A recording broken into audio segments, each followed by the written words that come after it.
Hi students, हमारा आज का जो टॉपिक है वो है factor affecting the rate of enzyme actions. तो इसको हम डिस्कस करते हैं। यहाँ पे मैं एक एफ जो है वो और लगा दूँ। हमारे पास ये जो टॉपिक है ना, factor affecting the rate of enzyme actions, पहली तो बात ये है कि मैं आप इस बता दूं कि इसके अंदर हमने पढ़ना क्या है। ठीक है जी।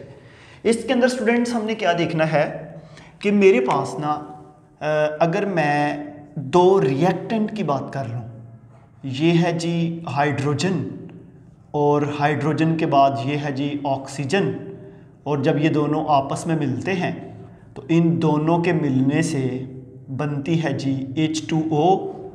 अब मैं इसको बैलेंस वगैरह नहीं कर रहा क्योंकि ये केमिस्ट्री का काम है, उसमें आपने देख लेना है। वैसे अगर आप करना चाहें तो यहाँ पे 2 लगा दें और यहाँ पे 2 लगा दें और इधर भी 2 लगा दें तो ये बैलेंस हो जाएगी इक्वेशंस। अच्छा, अब ये दोनों जो है ना, ये मेरे पास रिएक्टेंट हैं। कौन कौन सा? हाइड्रोजन और ऑक्सीजन, ये दोनों ही रिएक्टेंट हैं। ठीक है। यहाँ पे एक प्लाटिनम कैटलिस्ट है जो दोनों को प्रोडक्ट में कन्वर्ट करता है और इससे बनता है वाटर। ये जो प्लाटिनम है ना, ये इसकी स्पीड को ज़्यादा कर रहा है, रिएक्टेंट को प्रोडक्ट में कन्वर्ट करने में ज़्यादा जो है स्पीड से कन्वर्ट कर रहा है। अब हमने ये देखना है कि वो कौन कौन से फैक्टर हैं जो प्लाटिनम के ऊपर इफेक्ट करें कि स्पीड को ज़्यादा और कर दिया जाए या स्पीड को स्लो कर दिया जाए।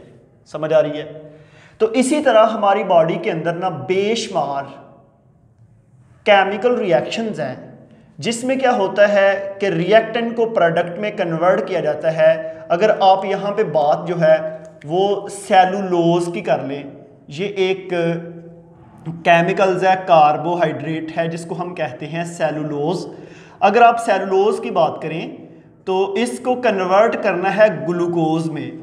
इसको ग्लूकोज में कन्वर्ट कौन करेगा? इसके लिए स्पेशल किस्म के एंजाइम है जिसको हम कहते हैं सेलुलेज। अब वो जो सेलुलेज एंजाइम है वो सेलुलोज को तोड़ेगी और ग्लूकोज में कन्वर्ट करेगी। अब हमारा जो आज का पॉइंट है वो ये है कि वो कौन कौन से ऐसे फैक्टर हैं, वो कौन कौन सी ऐसी चीज़ें हैं जो सेलुलेज एंजाइम पे अफेक्ट करें, असरअंदाज करें और सेलुलोज की ब्रेकडाउन और स्पीड से कर दी जाए। समझ आ रही है? तो हम इसके बारे में देखना है। 4 फैक्टर्स को हमने स्टडी करना है स्टूडेंट्स। 4 फैक्टर ऐसे हैं जो एंजाइम की एक्टिविटी को बहुत इंक्रीज भी कर सकते हैं, एंजाइम की एक्टिविटी को बहुत डिक्रीज भी कर सकते हैं। उससे प्रोडक्ट की फॉर्मेशन स्पीड अप से भी बनती है और स्लो भी हो सकती है। उन पॉइंट्स को हमने डिस्कस करना है। ठीक है। तो सबसे पहले आप ये देखें कि जब भी आप किसी भी एंजाइम को देखते हैं तो enzyme are specific in nature. Enzyme की जो शेप है ना वो बड़ी स्पेसिफिक होगी। एंजाइम की शेप एक तो बड़ी स्पेसिफिक है, उसके अलावा एंजाइम जो है वो किसी भी रिएक्शन के लिए स्पेसिफाई है, उसकी ग्लोब्यूलर शेप है। ग्लोब्यूलर शेप, ये तमाम चीज़ें जो है ये एंजाइम की कैरेक्टरिस्टिक्स में शामिल है। और इन फैक्टर में से कोई भी फैक्टर थोड़ा सा इंक्रीज या डिक्रीज हो जाए तो उससे कोई भी एंजाइम जो है वो प्रॉपर वर्क नहीं करेगा और उसकी वर्किंग जो है वो ख़राब हो जाएगी, वो डीनेचर हो सकता है, वो डिस्ट्रॉय हो सकता है। मीन के बेशुमार रीज़न जो है उसकी हो सकती है। तो सबसे पहले हम बात करते हैं टेम्परेचर की। मैंने एंजाइम के फैक्टर्स में सबसे पहले टेम्परेचर को डिस्कस करूंगा, उसके बाद पीएच को, उसके बाद एंजाइम कॉन्सेंट्रेशन को और उसके बाद सबस्ट्रेट कॉन्सेंट्रेशंस को। ठीक है जी। मैं यहां पे ना एक चीज आपको बताऊं, आपकी जितनी भी बॉडी है ना, इस बॉडी में थाउजेंड्स की फॉर्म में डिफरेंट टाइप्स के एंजाइम हैं। आपकी बॉडी में कोई ऐसा केमिकल रिएक्शन है ही नहीं जो एंजाइम की गैर मौजूदगी में होता है। एंजाइम होगा वो रिएक्टेंट प्रोडक्ट में कन्वर्ट होगा, एंजाइम नहीं है वो रिएक्टेंट प्रोडक्ट में कन्वर्ट नहीं हो सकता। ठीक है। तो उसमें अगर इन केस ऑफ टेम्परेचर, जब आपको बुखार हो जाता है, जब आपकी बॉडी का टेम्परेचर इंक्रीज हो जाता है मोस्टली इन समर सीजन, तो अक्सर आप डॉक्टर को चेकअप के लिए जाएं तो गर्मियों में डॉक्टर ये कहते हैं कि आप जो है पानी नहाएं, या आप जो है अपनी बॉडी को जो आइस है, बर्फ से थोड़ा सा कूल डाउन करें। वो क्यों कहते हैं? क्योंकि आपकी बॉडी का जब टेम्परेचर इंक्रीज हो रहा होता है तो इतना ज़्यादा हो जाए कि बॉडी के अंदर इंजाइम जो है वो डीनेचर हो जाए, इंजाइम डिस्ट्रॉय हो जाए, तो इंसान की डेथ भी हो सकती है, इंसान मर सकता है। अक्सर आपने सुना है कि एक शख्स उसको टाइफाइड हुआ, एक को बुखार हुआ, उसको टेम्परेचर हुआ और उसकी डेथ हो गई। उसके पीछे मेन रीज़न यही है, और क्या है? बुखार ने, टेम्परेचर ने कौन सा उस शख्स को जला दिया है? हुआ तो यही है कि उसकी बॉडी के अंदर एंजाइम जो है वो चेंज हो गए। तो इसको समझाने के लिए मैं यहाँ पे ग्राफ यूज़ करता हूँ। ये जो ऊपर है ये वाला, ये है रेट ऑफ रिएक्शन, इसको हम बोलते हैं रेट ऑफ रिएक्शन। और रेट ऑफ रिएक्शन के साथ ये जो हमारे पास है इसको हम कहते हैं जी टेम्परेचर। ज़रा आप तमाम बच्चों ने ज़रा गौर से इसको समझना है। जब भी आप इसको देखते हैं, ये मेरी बॉडी का टेम्परेचर है, यहाँ पे बॉडी का टेम्परेचर था 0, 0 के बाद है 10, 10 के बाद है 20, 20 के बाद है 30, 30 के बाद है 40, इसके बाद है 50। ठीक है जी। मेरी बॉडी का जब 0 टेम्परेचर था ना, इसको ज़रा गौर से सुने, मेरी बॉडी का जब 0 टेम्परेचर था तो एक एंजाइम था, उसका जो एंजाइम ऊपर को जाएगा रिएक्शन रेट बढ़ता जाएगा। ये ऊपर वाली साइड पे रिएक्शन रेट बढ़ रहा है, इस साइड पे जो है बॉडी का टेम्परेचर बढ़ रहा है। ठीक है जी। मेरी बॉडी का 0 टेम्परेचर था, रिएक्शन रेट ये था, टेम्परेचर 10 हुआ, रिएक्शन रेट और बढ़ गया, टेम्परेचर 20 हुआ, रिएक्शन रेट और बढ़ गया, टेम्परेचर 30 हुआ, रिएक्शन रेट और बढ़ गया। तो यहाँ पे जाके जिसको 37 डिग्री टेम्परेचर कहते हैं, जब 37 डिग्री पे टेम्परेचर पहुंचा तो रिएक्शन रेट मैक्सिमम था। जो ही टेम्परेचर 37 से इंक्रीज हुआ तो रिएक्शन रेट बजाय इसके इंक्रीज होने के रिएक्शन रेट जो है वो कम हुआ, और एंजाइम की जो वर्किंग थी वो स्लो हो गई, वो डाउन हो गई। और स्टूडेंट, अगर आप टेम्परेचर को बहुत इंक्रीज कर देते हैं तो एंजाइम बिल्कुल डीनेचर हो जाएगा। ये जो हमारे पास ग्राफ नीचे को फॉल कर रहा है, इसका मतलब है कि एंजाइम डीनेचर हो गया, एंजाइम खत्म हो गया, एंजाइम डिस्ट्रॉय हो गया है। इसको हम कहते हैं जी टेम्परेचर। ये पहला फैक्टर मैंने बताया है। अब यहाँ पे एक चीज़ आप तमाम बच्चों ने ये जहन में रखनी है कि वो एक ख़ास टेम्परेचर था जिसमें रिएक्शन रेट मैक्सिमम रहा है, उस टेम्परेचर को हम बोलते हैं ऑप्टिमम टेम्परेचर। ये जो ऑप्टिमम टेम्परेचर है, इस पे बॉडी ने बहुत ही अच्छी तरह वर्क किया है। ठीक है जी। तो ये था हमारे पास टेम्परेचर का। अब यहाँ पे एक चीज़ है, आपके जहन में ये क्वेश्चन तो ज़रूर आया होगा कि सर जो हमने टेम्परेचर को इंक्रीज किया तो केमिकल रिएक्शन क्यों बढ़ता गया? ठीक है जी। तो अगर आप प्रीवियस लेक्चर की बात करें, वहां पे आपने पढ़ा था कि हमारे पास एंजाइम और ग्लोब्यूलर इन प्रोटीन होते हैं। ये मेरे पास एक एंजाइम है, ये है जी इसका सबस्ट्रेट। ठीक है जी, जो इसकी एक्टिव साइड पे आकर इसने जुड़ना है। मेरे पास ना इस तरह के मिलियंस की फॉर्म में एंजाइम है और मिलियंस की फॉर्म में सबस्ट्रेट है। बॉडी के अंदर कह लें, आप एक सेल में कह लें, आपके एक बीकर में कह लें, आप एक आर्टिफिशियल लैब में कह लें। अब ये यहाँ पे है। अब ये जो एंजाइम है ना, आपको पता है कि enzyme are formed from proteins and protein formed from amino acids. अब ये जो एंजाइम है, इसके अंदर छोटे छोटे अमीनो एसिड्स हैं। जो ही आप इस एंजाइम का टेम्परेचर इंक्रीज करेंगे तो आपको पता है अमीनो एसिड्स के अंदर एटम्स हैं, उन एटम्स में वाइब्रेशंस होगी। जब एटम और सबस्ट्रेट में वाइब्रेशंस होगी तो उनके आपस में टकराने के मैक्सिमम चांस है। जब वो आपस में टकराएंगे तो उससे फिर क्या होगा कि एंजाइम सबस्ट्रेट मीन के ES कॉम्प्लेक्स बनेगा। ES कॉम्प्लेक्स बनेगा, एंजाइम सबस्ट्रेट कॉम्प्लेक्स बनेगा, और वो जो सबस्ट्रेट है वो सबस्ट्रेट आगे कन्वर्ट हो जाएगा प्रोडक्ट के अंदर। समझ आ रही है? वो सबस्ट्रेट प्रोडक्ट में कन्वर्ट होगा। तो आप ये कह सकते हैं कि जब आप किसी भी केमिकल रिएक्शंस में, सेल हो या बॉडी की बात करें, जब बॉडी में टेम्परेचर इंक्रीज होगा तो एंजाइम की जो वाइब्रेशंस है, एटम्स जो हैं वो वाइब्रेट करेंगे, तो उससे फिर जो है वो दोनों ही उनकी पार्टिसिपेशन जो है, उनकी आपस में कोलिजन जो है वो मैक्सिमम होगी, जिससे मैक्सिमम चांस है वो प्रोडक्ट बनने का। लेकिन आप जो इंक्रीज करते रहे टेम्परेचर, एक रेंज ऐसी आएगी कि एटम जो अरेंज हैं अमाइनो एसिड्स की फॉर्म में आपस में, वो डिस्ट्रॉय हो जाएंगे, वो स्ट्रक्चर डैमेज हो जाएगा, जिससे हमारे एंजाइम ही डीनेचर हो जाएंगे। अंडरस्टैंड? तो ऐसे जो है ये स्टूडेंट मैंने आपको एक ग्राफ बता दिया। नेक्स्ट मैं जो फैक्टर की बात करने लगा हूं वो है पीएच। जब आप पीएच की बात करें तो पीएच को हम बोलते हैं पावर ऑफ हाइड्रोजन आयन। ये है जी पावर ऑफ हाइड्रोजन आयन, ठीक है जी। अब H+ आयन है, पावर ऑफ हाइड्रोजन आयन क्या है? जब यह पावर ऑफ हाइड्रोजन आयन की बात करें, मेरे पास ना, मैं यहाँ पे भी ऐसे ही एक ग्राफ जो है उसको बना लेता हूँ। ये जी मेरे पास एक ग्राफ है। अब इस ग्राफ की दोनों साइडें जो है वो मैं लेबल करता हूँ।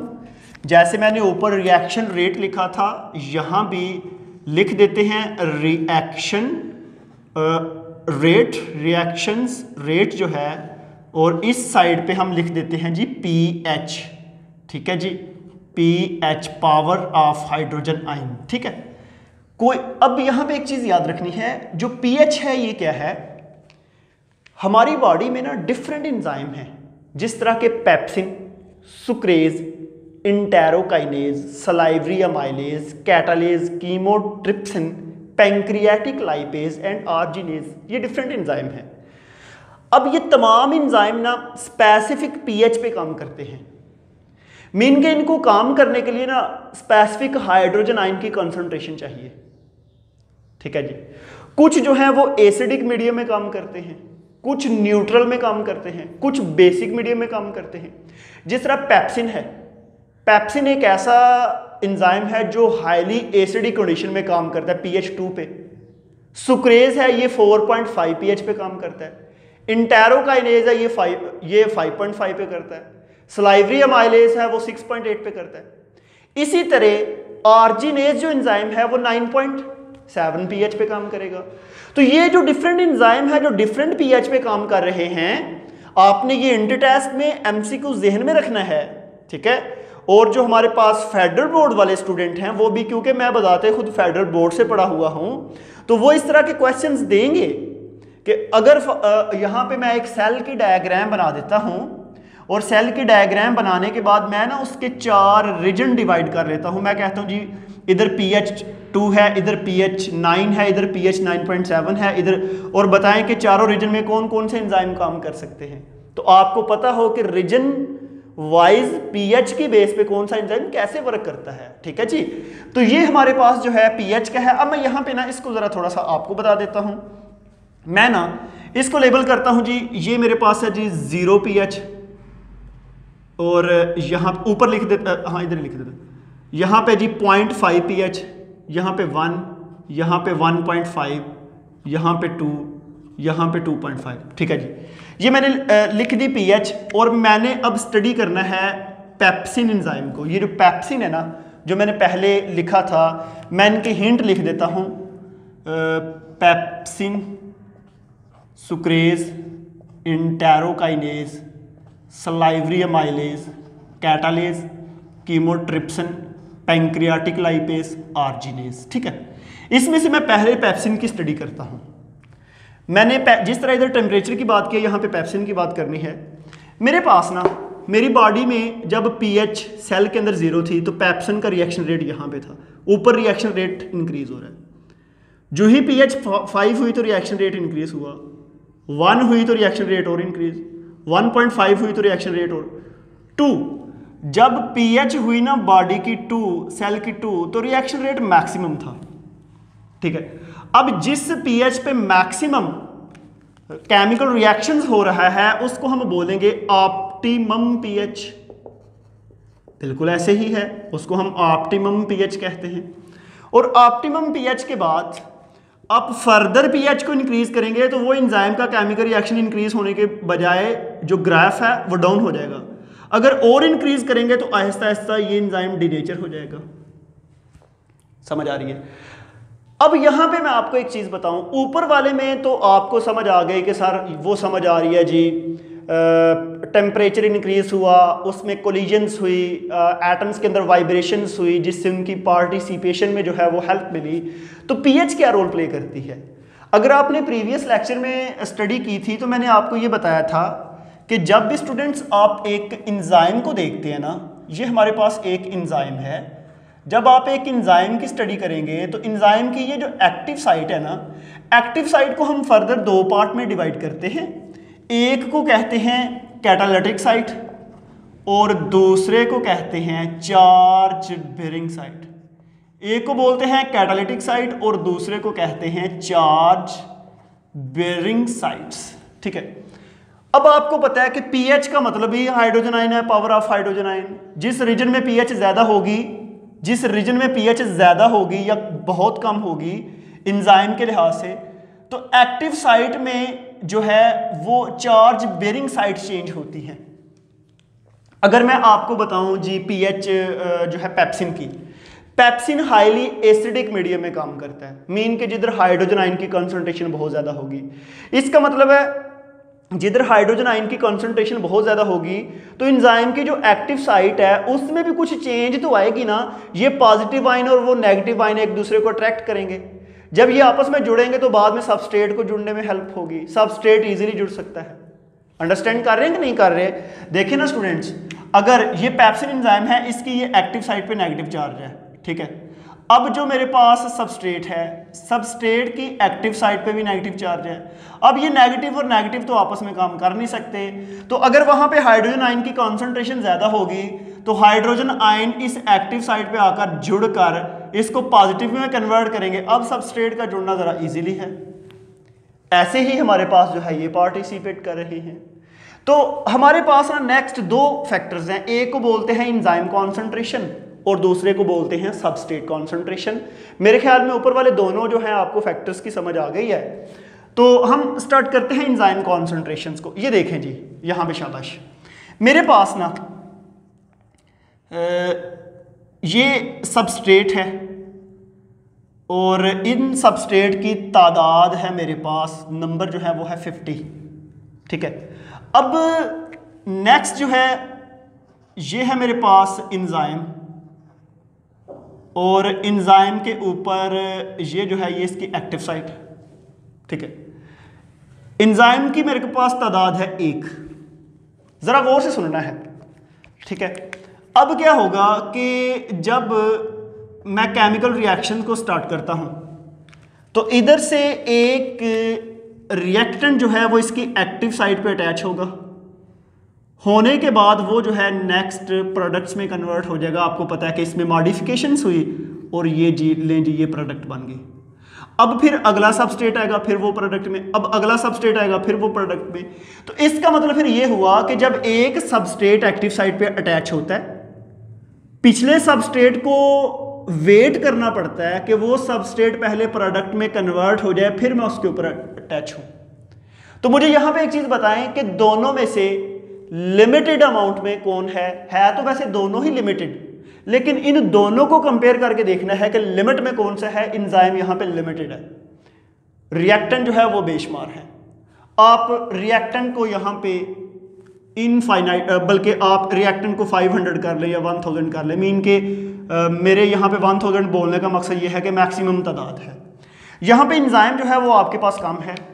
आपने क्या करना है कि जब यहाँ पे एंजाइम 2 करेंगे, एक की बजाय फिर 2 सबस्ट्रेट को मौका मिलेगा। जब एंजाइम 3, 4, 5, 6 करेंगे तो प्रोडक्ट्स की स्पीड जो है वो बढ़ती जाएगी। इसका मतलब है इस रिएक्शन में जो प्रोडक्ट फॉर्मेशन है वो डिपेंड किस पे कर रही है, वो एंजाइम कंसंट्रेशन पे कर रही है। तो अगर यहां पे मैं इसका ग्राफ बना लूं तो इस साइड पे अगर मैं लिख दूं कि ये हमारे पास है रिएक्शन रेट, और रिएक्शन रेट के बाद इधर जो है हम अगर कहें कि यहाँ पे इंजाइम कॉन्सेंट्रेशंस, इस साइड पे आप कह लें जी इंजाइम कॉन्सेंट्रेशन और इधर रिएक्शन रेट।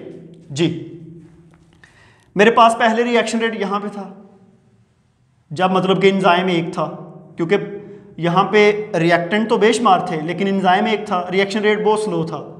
जो मैंने रिएक्शन रेट को इंक्रीज करता गया इंजाइम को इंक्रीज करता गया, रिएक्शन रेट इंक्रीज होता गया। अब देखिए रिएक्टेंट कितने हैं 500, इंजाइम एक था। अगर मैं करता जाऊं, अगर मैं 500 इंजाइम कर दूं तो सारे के सारे रिएक्टेंट को एक्टिव साइट पे जगह मिल जाएगी और वो प्रोडक्ट में कन्वर्ट होंगे, और पीछे रिएक्टेंट ही कोई नहीं है। फिर उसके बाद फर्दर प्रोडक्ट नहीं बनेगी क्योंकि पीछे रिएक्टेंट खत्म हो गया है। जितने रिएक्टेंट है उतने हमने इंजाइम ऐड कर दिए। तो जब रिएक्टेंट भी खत्म हो जाएंगे तो फिर हमारा ग्राफ बिल्कुल स्ट्रेट हो जाएगा, क्योंकि हमारा ग्राफ जो है वो बिल्कुल स्ट्रेट हो जाएगा। पहले जो इंजाइम की कॉन्सेंट्रेशन इंक्रीज की थी तो हमारे पास जो है वो रिएक्शन रेट इंक्रीज हुआ था, लेकिन एक रेंज के बाद रिएक्शन रेट बिल्कुल स्ट्रेट हो गया है। ठीक है, इसके लिए हम एक और वर्ड यूज करते हैं कि तमाम इंजाइम सैचुरेटेड हो चुके हैं। तमाम इंजाइम जो है वो सैचुरेटेड हो चुके हैं, उनको ऊपर जो है रिएक्टेंट उसके ऊपर अटैच करने के लिए वो सारे फुलफिल हो गए हैं, पीछे इंजाइम भी अवेलेबल नहीं है और रिएक्टेंट भी अवेलेबल नहीं है, तो हमारा जो ग्राफ है बिल्कुल स्ट्रेट हो जाएगा। ठीक है, उसके बाद है जी सबस्ट्रेट कॉन्सेंट्रेशन। इंजाइम कॉन्सेंट्रेशन और सबस्ट्रेट कॉन्सेंट्रेशन बिल्कुल सेम है। अगर मैं यहां पे ऐसे कर लूं कि मैं एंजाइम की कॉन्सेंट्रेशन कर लूं 500 और सबस्ट्रेट की कॉन्सेंट्रेशन कर दूं 1, अब देखें जो ही रिएक्शन रेट स्टार्ट होगा सबस्ट्रेट एंजाइम की एक्टिव साइट पे अटैच है। अब बाकी 499 एंजाइम अवेलेबल है लेकिन पीछे रिएक्टेंट नहीं है। यहां पे लिमिटेड अमाउंट में कौन सा है, रिएक्टेंट। सेम यहां पे अगर मैं इसको रेड ग्राफ से शो करूं तो मेरे पास क्या हुआ कि मैंने दूसरे केमिकल रिएक्शन में जब सबस्ट्रेट, पहले एंजाइम कॉन्सेंट्रेशन थी, दूसरी है सबस्ट्रेट कॉन्सेंट्रेशन। जब मैंने सबस्ट्रेट कॉन्सेंट्रेशन को देखा, मैंने पहले रिएक्शन रेट स्लो था, बाद में जो सबस्ट्रेट कॉन्सेंट्रेशन बढ़ती गई तो रिएक्शन रेट बढ़ता गया। एक रेंज आई कि रिएक्शन रेट जो है फिर स्ट्रेट हो गया। वो कौन सी, जब एंजाइम और सबस्ट्रेट दोनों ही सेम हो गए तो रिएक्शन रेट बिल्कुल सेम है। ठीक है जी, लेकिन ये मुझे पता आपको समझ आ गया, लेकिन एक क्वेश्चन मेरा आपसे है कि पहले दोनों ग्राफ में रिएक्शन रेट स्ट्रेट नहीं होता, पहले दोनों में फॉल डाउन हो गया, अगले दोनों में जो है वो स्ट्रेट हो गया। तो उसकी रीजन ये है कि पहले दोनों में एंजाइम डीनेचर हो जाता है, highly acidic pH, highly pH और हाईली टेम्परेचर पे एंजाइम डीनेचर हो जाता है। इसमें यह है कि कम से कम एंजाइम तो डीनेचर नहीं होता। अगर आप कॉन्सेंट्रेशन को इंक्रीज या डिक्रीज करते जाएं या बहुत बढ़ा दें तो एंजाइम डीनेचर नहीं होगा बल्कि वो ग्राफ स्ट्रेट रहेगा। ठीक है जी, अब यहां पे एक चीज याद रखनी है कि जब भी हम ये वाला ग्राफ बनाते हैं ना, तो इनको बनाने के बाद ना लास्ट पे हम यहां से ऐसे डॉटेड सा ग्राफ शो करते हैं ऊपर को। टेम्परेचर के केस में हम जो है ऐसे डॉटेड सा। अब ये डॉटेड किसको शो कर रहे हैं, ये शो कर रहे हैं कि अगर हमारा जो कैटालिस्ट है, जिसको हम एंजाइम और बायो कैटालिस्ट, अगर हमारा कैटालिस्ट इनऑर्गेनिक है, अगर वो मतलब कि ऑर्गेनिक नहीं है, क्योंकि ऑर्गेनिक तो मॉलिक्यूल आपको पता है वो टूट जाते हैं टेम्परेचर पे इंक्रीज करने से। अगर वो इनऑर्गेनिक है तो वो जो इंक्रीज टेम्परेचर करते जाएंगे वो बढ़ता जाएगा, वो ग्राफ नीचे फॉल डाउन नहीं करेगा। ठीक है, आपने पढ़ा कि प्लाटिनम कैटालिस्ट है या केमिस्ट्री के अंदर ऐसे कैटालिस्ट हैं या 1000 टेम्परेचर पे भी डीनेचर नहीं होते, वो वर्किंग उनकी बढ़ती रहती है। अगर मैं एक केमिकल रिएक्शन में आयरन की एग्जांपल ले लूं, आयरन जो है या मतलब हमारे पास स्टील है, तो ये तो हजारों टेम्परेचर पे जाके भी काम करता है। ठीक है जी, तो इसमें जो है ये ग्राफ बढ़ता जाएगा। तो ये हमारे पास जो है ये सारे फैक्टर्स हैं जिसको हमने देखा। इनके अंदर जो चीज़ थी मैंने आपको पूरी कोशिश की समझाने की, ताकि आप इन तमाम पॉइंट्स को अंडरस्टैंड करें, आप समझें। तो इसके अलावा फिर भी अगर आपको कोई पॉइंट हो तो आप मेरे साथ वो डिस्कस कर सकते हैं, वो मुझसे पूछ सकते हैं। तो इसके बाद हमारा जो नेक्स्ट लेक्चर है वो है इनहिबिटर्स। तो इनहिबिटर्स को हम देखेंगे नेक्स्ट वीडियो में। तो आज हम अपनी वीडियो को यहाँ पे स्टूडेंट कंप्लीट करते हैं। तो आज के लिए थैंक यू।